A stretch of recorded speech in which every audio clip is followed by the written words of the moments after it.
Hi, and welcome back to Dr. Shatabdi's YouTube channel.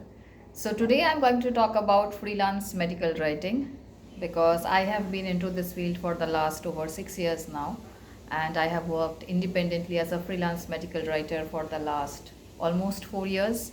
And there are some things about freelance medical writing which you might not be knowing, especially if you are new into this field. Of course, there are some benefits to freelance medical writing, but then there are also some pitfalls, or I would say challenges, that we face as a new freelance medical writer. So that's what I'll be discussing with all of you in this video. So, the first thing that I really want you to understand is when you say that you are a freelance medical writer, it basically means that you take up medical writing projects independently, you do the whole work on your own, and you submit it on your own, and you get paid for it. So, you might be working with a team, you might not be working with a team, but basically, you are doing the whole thing end to end. So, not only the writing aspect of it, you also have to keep in mind the business aspect of it, because running a freelance medical writing, is just like running your own business. So, yes, the skills are important, but what is also very important is how you are running the business, right? So, I will be talking about three things mainly that you really need to understand before you take a conclusion or before you decide to start your freelance medical writing journey. So, the first thing is the financial aspect of it. So, when you are working like as a full time medical writer with a medical communications company or agency, you get a salary. Which is basically something that you always look up to, and you are sorted for the rest of the month. But when you take up freelance medical writing projects, the financial aspect can be a bit shaky, so especially in the initial days, because sometimes you will be working on two, three projects, sometimes you will be working on maybe one project. Projects might get, cut off in between. You might not be landing work consistently. So, a lot of factors go behind that financial instability, especially in your initial days when you are just starting out, and if you have not created a solid pipeline of clients.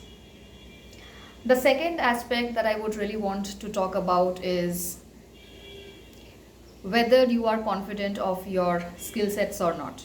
So, when you want to be a freelance medical writer, you want to know the ins and outs of the craft very minutely.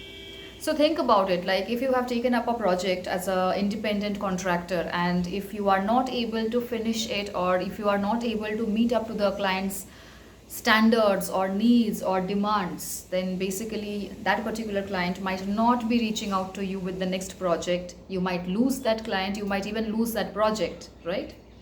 And this might affect the way you see yourself, this might affect the way the clients see you. So, yes, keep in mind that you should always start your freelance medical writing journey once you are very, very confident about your skill sets, once you are very confident that you can go ahead and do this whole thing separately and individually and independently, which is very important, right? And the third thing is understanding the technical and the business aspects of it. So, when you start working independently, when you take up projects independently, so everything, it's not only about the writing or creating the draft, it's also about, the agreements, the invoices, the payment systems that you set up, the client relationships that you build. So a lot of different kind of factors pile up when you decide to start as a freelance medical writer, and you need to have a basic understanding of all these technical things before you want to jump into freelance medical writing full on. Because otherwise it might be good as a one-off thing, but then building a career consistently and thriving as a freelance medical writer might get a bit difficult or challenging if you have not set up systems for yourself. So, yes, these are the three basic things that you always want to, get sorted, that would help you to really thrive in your medical writing business.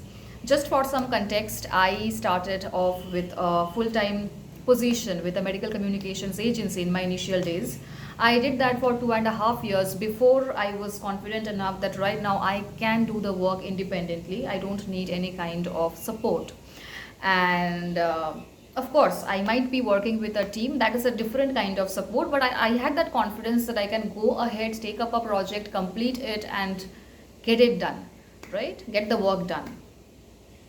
So, yes, it took me almost 2.5 years to build that level of confidence that I can do it. And so, there are three suggestions I would really want you to explore if you are thinking about starting your freelance medical journey. Number one is understand your skill sets, where you stand right now.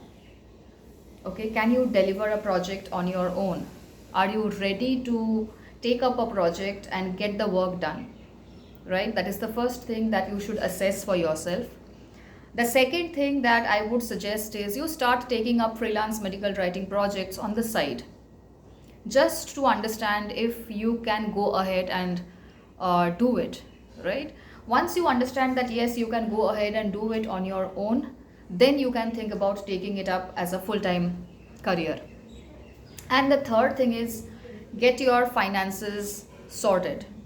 So what I suggest is keep a 3 to 6 months of kind of cushion, financial cushion with you, because it might take some time to create that consistent pipeline of clients, especially if you are new to medical writing and you always have a cushion to fall back upon in case you face a financial crunch, right?